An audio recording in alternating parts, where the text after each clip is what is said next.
Generally કોઈપણ પ્રકારના ફરસાણ જેમ કે સમોસા, કચોરી, દાબેલી કે કોઈપણ પ્રકારના નાસ્તા સાથે આપણે ગ્રીન ચટણી ખાતા જ હોઈએ છીએ. પણ જ્યારે સિઝન ના હોય ત્યારે ગ્રીન ચટણી બનાવવા માટેની સામગ્રીઓ એટલે કે ધાણા છે, ફુદીનો છે, આવું બધું સારું નથી મળતું અને મળે છે તો મોંઘું મળે છે.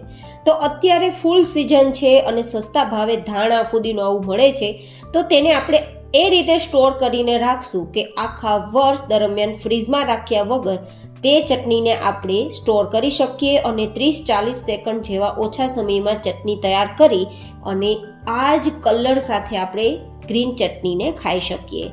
તો આવી ચટણી તૈયાર કરવા માટે શું શું ધ્યાનમાં રાખવું જરૂરી છે તે ટિપ્સ સાથે આજની રેસીપી શરૂ કરીએ. તો જેમના માટે આપણે અહીંયા લગભગ 10-12 નંગ જેટલા મરચાં લીધા છે. મરચાં થોડા તીખા વધારે છે તો તેના કારણે મેં ઓછા ઉપયોગમાં લીધા છે. આપણે આ રીતે થોડા લીલા મરચાં, થોડા લાંબા અને થોડા પાતળા હોય તેવા જ મરચાંનો ઉપયોગ કરવો, જેથી સુકાવામાં સમય પણ ના લાગે અને તીખાશ હોવાના કારણે ઓછા મરચાંમાં ઘણું બધું પ્રીમિક્સ તૈયાર થાય. તો આ રીતે તેને રફલી ચોપ કરી લેશું. તમે થોડા નાના ટુકડા પણ કરી શકો છો અને તેની ચિપ્સ પણ તૈયાર કરી શકો છો. હવે તેને સૂકવવા માટે આ રીતે જો કાણાવાળી પ્લેટ હોય તો વધારે સારું, તો ફટાફટ ઓછા સમયમાં સુકાઈ જશે, કારણ કે ઉપરની સાઈડ અને નીચેની સાઈડથી પવનની હેરફેર થઈ શકે તે માટે. હવે તે જ રીતે મેં અહીંયા 5 થી 6 ઇંચ જેટલું આદું લીધું છે, તેને પણ આ રીતે ચોપ કરી લેશું. મારું આદું ખૂબ જ રેસાવાળું છે તો થોડું તીખું વધારે હશે, તો મેં થોડું ઓછા પ્રમાણમાં ઉપયોગમાં લીધું છે. તમે થોડું વધારે પણ લઈ શકો છો અને આટલું પણ લઈ શકો છો. તેને પણ મેં રફલી ચોપ કરેલું છે. તમે ખમણીની મદદથી ખમણી પણ શકો છો. હવે તેને પણ આપણે આ રીતે પાથરી દેશું અને બંને વસ્તુને થોડી પાતળી પાથરશું તો ફટાફટ સુકાઈ જશે. હવે આ બંને વસ્તુને તમે છાંયે સૂકવી શકો છો, પંખા નીચે સૂકવી શકો છો અથવા તડકામાં પણ સૂકવી શકો છો, તમારી ચોઈસ. હવે આપણે આ બંને વસ્તુ સુકાવા માટે છોડી દેશું. 2-3 દિવસમાં બંને વસ્તુ સરસ સુકાઈ જશે. તમે માઇક્રોવેવનો ઉપયોગ કરીને પણ સૂકવી શકો છો, પણ નેચરલી સુકાશે તો તેના ફાયદા વધારે થશે. હવે આપણે અહીંયા લીલા ધાણા લેશું. તો લીલા ધાણામાંથી જે મોટી દાંડી હોય, થોડી જાડી દાંડી હોય તેને કાઢી લેશું અને એકદમ નાની દાંડી હોય અને પાંદડા હોય તેને અલગ કરી દઈશું. થોડી મોટી દાંડી જે છે ને તેને તમે ચટણી બનાવવામાં કે ગ્રેવી બનાવવામાં કે ગમે તેમાં ઉપયોગમાં લઈ શકો છો. છેલ્લે જ્યુસ બનાવવામાં પણ ઉપયોગમાં લઈ શકો છો. અને આ રીતે નાની દાંડી સાથે તોડેલા પાંદ સાથેના ધાણાને આપણે કાણાવાળી પ્લેટમાં રીતે પાથરી દેશું, જેથી ફટાફટ સુકાઈ જાય. મોટી દાંડી પણ સૂકવી શકો છો પણ તેમાં થોડો સમય લાગશે. હવે ખાસ આ જે ધાણા છે તેને સૂકવવામાં ધ્યાન રાખવાનું છે.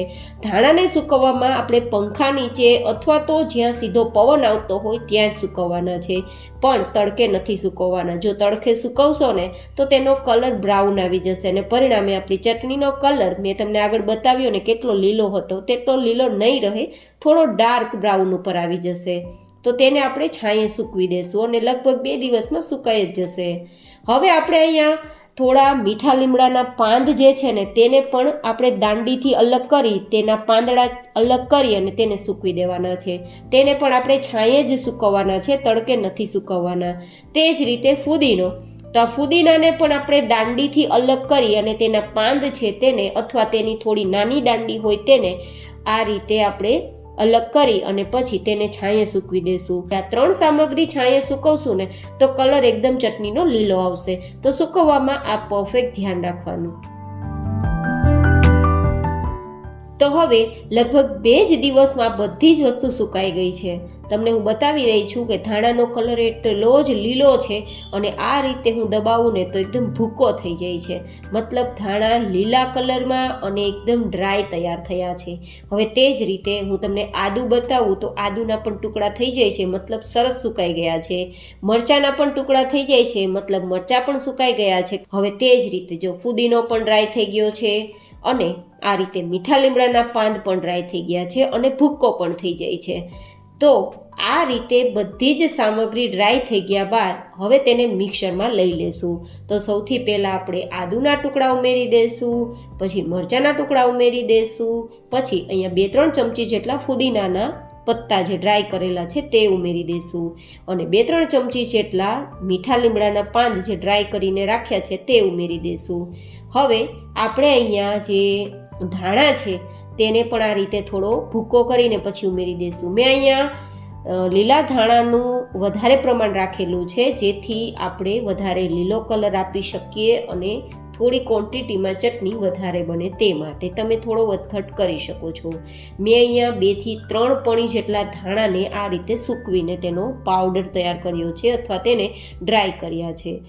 હવે આપણે અહીંયા સારા ટેસ્ટ માટે અડધા કપ અને ગ્રામમાં જોઈએ તો 50 થી 60 ગ્રામ જેટલી દાળિયાની દાળ લીધી છે. તમે દાળિયા લેતા હોય તો ફોતરા કાઢીને લઈ શકો છો અને દાળિયાની જગ્યાએ મગફળીના દાણાને શેકી તેના ફોતરા કાઢી ઠંડા કરી તેને પણ અડધા કપ જેટલા લઈ શકો છો. પણ માંડવીના દાણાથી ઘણીવાર ચટણી લાંબા સમય સુધી સારી નથી રહેતી તો મેં અહીંયા દાળિયાનો ઉપયોગ કર્યો છે અને આમ પણ દાળિયાની દાળનો ટેસ્ટ ચટણીમાં ખૂબ જ સારો આવે છે. તો હવે બંનેમાંથી કોઈ એક વસ્તુ તમે ઉપયોગમાં લઈ શકો છો, ચોઈસ તમારી પાસે છે. સાથે આપણે લગભગ 1 નાની ચમચી જેટલું નમક ઉમેરી દઈશું, 1/4 ટીસ્પૂન જેટલો હિંગ ઉમેરી દઈશું. હિંગ ઉમેરવી ઓપ્શનલ છે. 1 થી 1.5 નાની ચમચી જેટલું આખું જીરું ઉમેરશું જેનાથી ટેસ્ટ ખૂબ જ સરસ આવશે અને લગભગ 1 ચમચી જેટલો આમચૂર પાવડર જે આપણી ચટણીમાં ખટાશનું કામ કરશે. સાથે ખટાશને મેન્ટેન કરવા 2 ચમચી જેટલી આપણે ખાંડ ઉમેરીશું. તમે અહીંયા સાકરનો ઉપયોગ પણ કરી શકો છો. હવે આ બધી જ સામગ્રીને આપણે દળી લેશું તો એકદમ સરસ આપણો પાવડર તૈયાર થઈ જશે. તો આ રીતે આપણો પાવડર તૈયાર થઈ ગયો છે. હું તમને ટેક્સચર બતાવી દઉં કે કેટલું સરસ ટેક્સચર આવ્યું છે. જો હવે આપણે આ જે પ્રીમિક્સ પાવડર તૈયાર કર્યું છે ને તમે કોઈ એરટાઇટ બોટલ, એરટાઇટ કન્ટેનર કે એરટાઇટ જારમાં ભરી શકો છો અને તેને પેક કરી અને કિચનમાં કોઈ પણ એક જગ્યાએ સ્ટોર કરીને રાખી શકો છો. ફ્રીજમાં રાખવાની જરૂર નથી. 1 વર્ષ કરતાં વધારે સમય સુધી આ પ્રીમિક્સ તમે સાચવી શકો છો અને એની ટાઈમ ઉપયોગમાં લઈ શકો છો. જ્યારે તમારે ચટણી તૈયાર કરવી હોય ત્યારે આ ડબ્બામાંથી તમારે 1-2 ચમચી જેટલું અથવા જરૂર મુજબ તમારે આ પાવડરને ઉપયોગમાં લેવાનું રહેશે અને પછી તેમાં જરૂર મુજબ પાણી ઉમેરશું. તમારે કેટલી ચટણીને થીક રાખવી છે, કેટલી પાતળી રાખવી છે તેના મુજબ પાણીનો ઉપયોગ કરવાનો.